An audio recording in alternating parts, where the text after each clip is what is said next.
especially when you're in a matchup where you don't care about the 2 life, the 3 life, excuse me. It was actually a really nice tutor target. I'd only tested it a little bit at a game store before I went to the GP, but I should have wrote down every time that I searched with Entomb for the deep analysis, and especially adding more brutalities. This is going to be nice.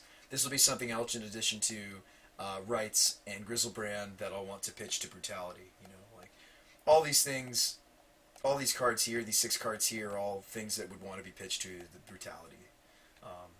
So that's another reason to add. And it's not like you don't really want to necessarily add more reanimation targets to Tin Fins. Like 3 Grizzle is pretty standard. I didn't go with the weirdo. I know some of you guys saw that I was testing Jin Gitaxias. Just didn't do enough of my testing, so I went ahead and cut it before the GP happened. I know, right, Wumbo? Nothing wrong with Sorcery Speed Div. Yeah, it was fine. When I needed it, it was fine. So I did lose round 2 to Grixis Delver, and then you'll notice that I skip ahead to round 8, because nothing else really that interesting, and I know you're like, whoa, BrewSpy, that's 6 rounds of Legacy you just skipped over. Those 6 rounds are grueling. I was tired. I never seemed to have enough time to eat, although I did. That's one of the benefits of playing something fast like Tin Fins, is I did manage to squeeze in some food at some point.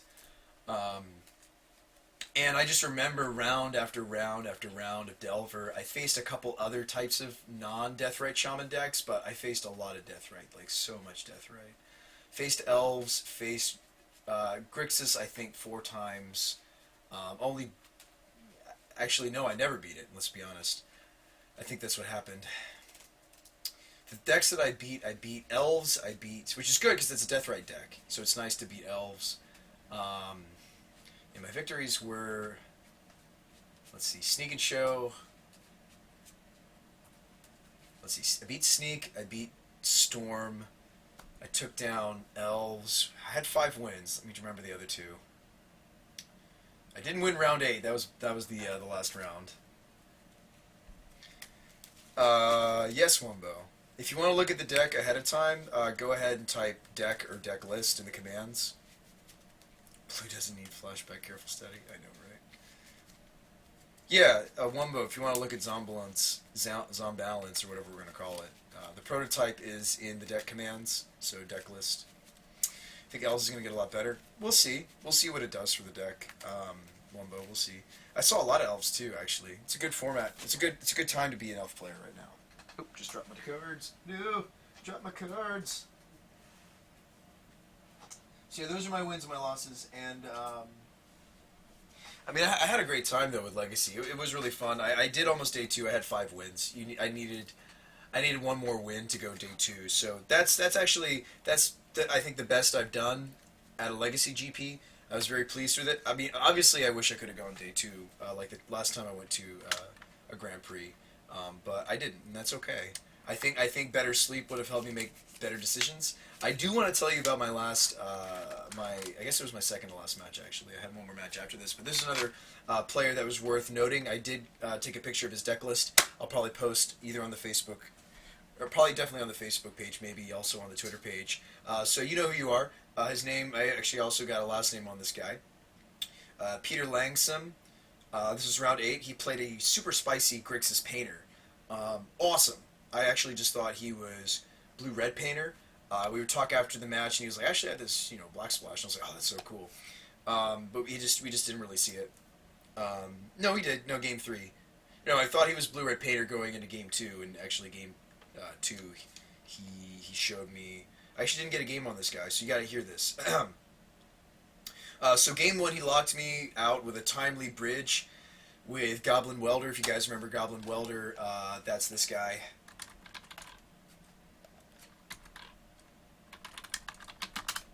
And with a lot less, he was telling me that there's a bit less abrupt decay in the format than there has been. Obviously, it's still there.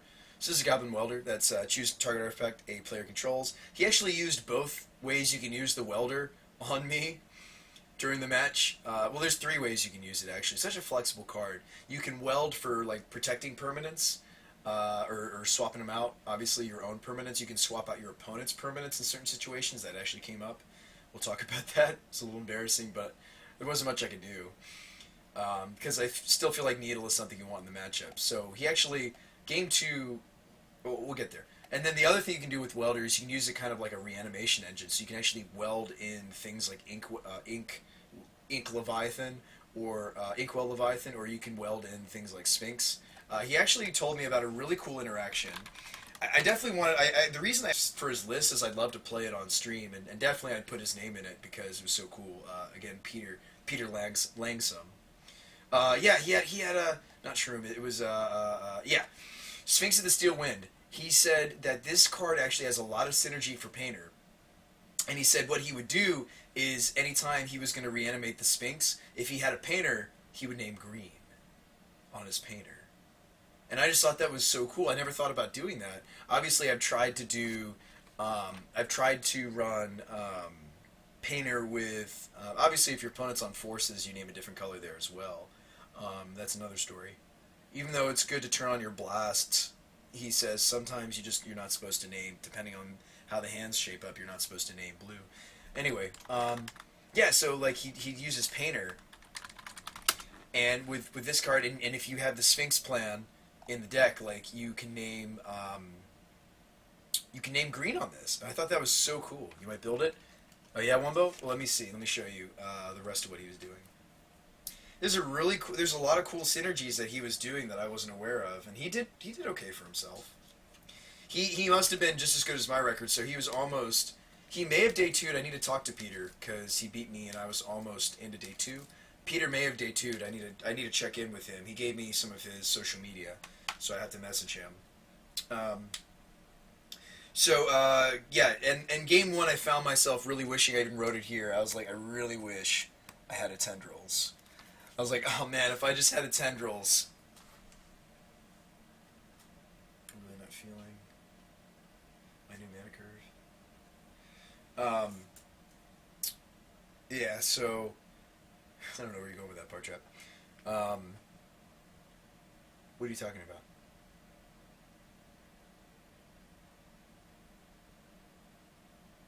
Alright. So, yeah, really wishing that I had the Tendrils. I've cut the Tendrils since we no longer have the Doomsday Storm option since Sensei's Top is out of the format, so I cut the Tendrils, and that's probably what the third Grizzlebrand slot came from. But I found myself really wishing I had Tendrils because that lets you beat bridge decks. I couldn't attack him.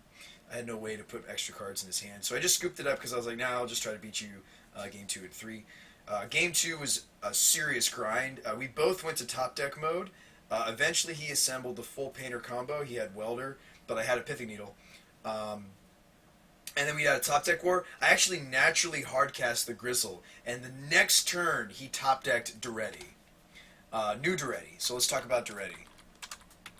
So my Grixis Painter opponent, so I've hardcast Grizzlebrand. He's like, wow, that's pretty awesome. I'm like, I know. Hopefully I get there. And we're like, we'll see. He top decks Duretti, minuses Duretti, killing my Grizzlebrand. And eventually he finds a way to get around the needle. I think he welded my needle for a pedal. So he's got the combo. Now, even though he's got the combo, he can't quite kill me because I do have Emrakul in the deck. So what happens is he has to draw. He ends up drawing to Nile Spellbomb before I get anything going, unfortunately. And that's how that game went. Without Pithing Needle to stop the Painter combo, and without me killing him. Oh, and of course with him having something like Nile Spellbomb, he Painters me, so he grindstones us with the Emrakul trigger on the stack. He activates Spellbomb, exiling my whole deck in response to the trigger. I didn't really have anything I could do there. So he took the game, really awesome deck, and of course I got his contact information. And then I had some downtime between Legacy ending, and since I didn't day 2 Legacy, I wanted to use it as an opportunity to prepare for Modern. I actually, in some ways, I think in some ways I over-prepared, in other ways I under-prepared. I should have rested a lot more and eaten better. I was really feeling not great rolling into day 1 of Modern, and my aunt actually told me, my great aunt, that it's a desert, and I'm probably not. I hadn't breathed that kind of air or been in that kind of environment since I was very young. I actually was born and grew up my first few years in Texas, And so I hadn't really lived in a desert environment in a really long time. And you can ask some of the other people that went to GP Vegas. It really takes a toll on you. You need to drink a lot of water. Even if you don't think you're dehydrated, you need to drink water. My voice is still, I'm still in some ways recovering, and I just didn't realize that was a thing. And I woke up for the modern, and my mouth was a desert. And I wasn't prepared for that. And there's some things you can do, like I read about later, like you can like spray yourself before you go to bed with saline. Drink a lot of water before you go to bed is something you can do. But I didn't do those things, and I wish I'd done the research. So I think that the research that I did was all magic related. I didn't think about, hey, what's up, Johnny? I didn't really think about the environment that I was going to be in. This very humid, sorry, it wasn't humid. It was the opposite. It was like dry. It was a dry heat, and it was hot. It was really hot, like walking through the convention center.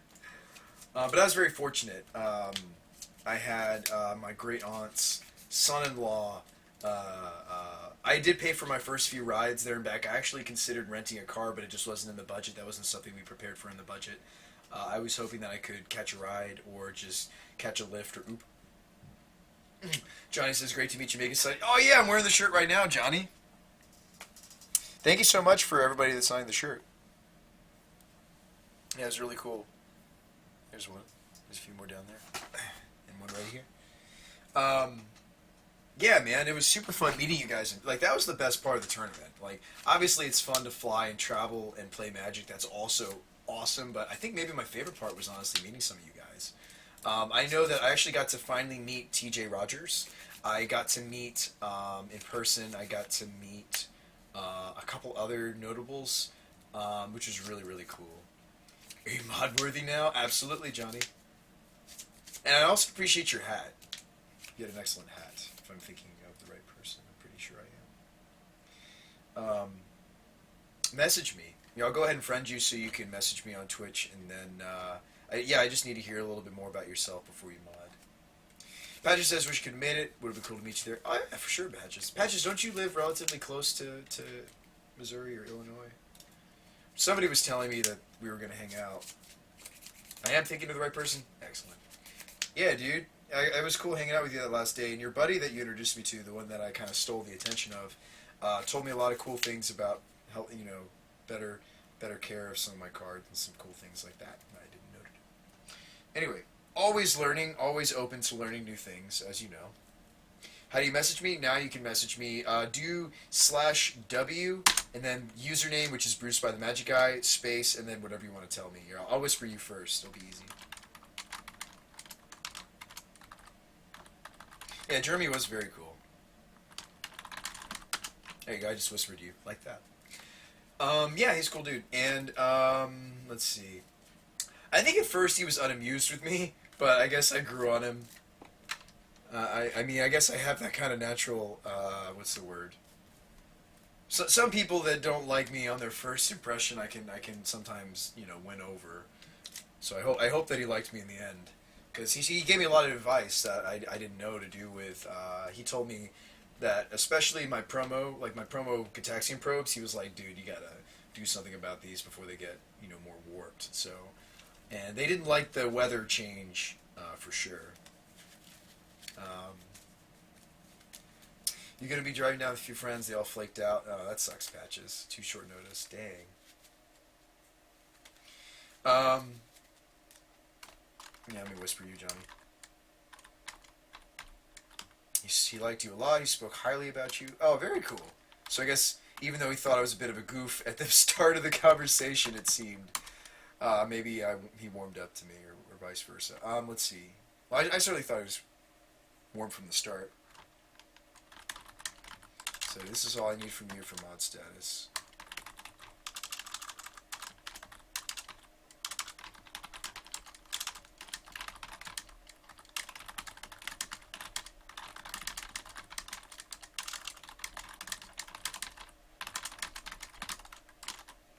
Pretty simple. That's pretty standard for what I ask most of my mods to answer. All right, so moving back to the coverage. Parcher says you're a bit of a goof, but it's a good thing. Oh, well, thanks. My girlfriend thinks similar.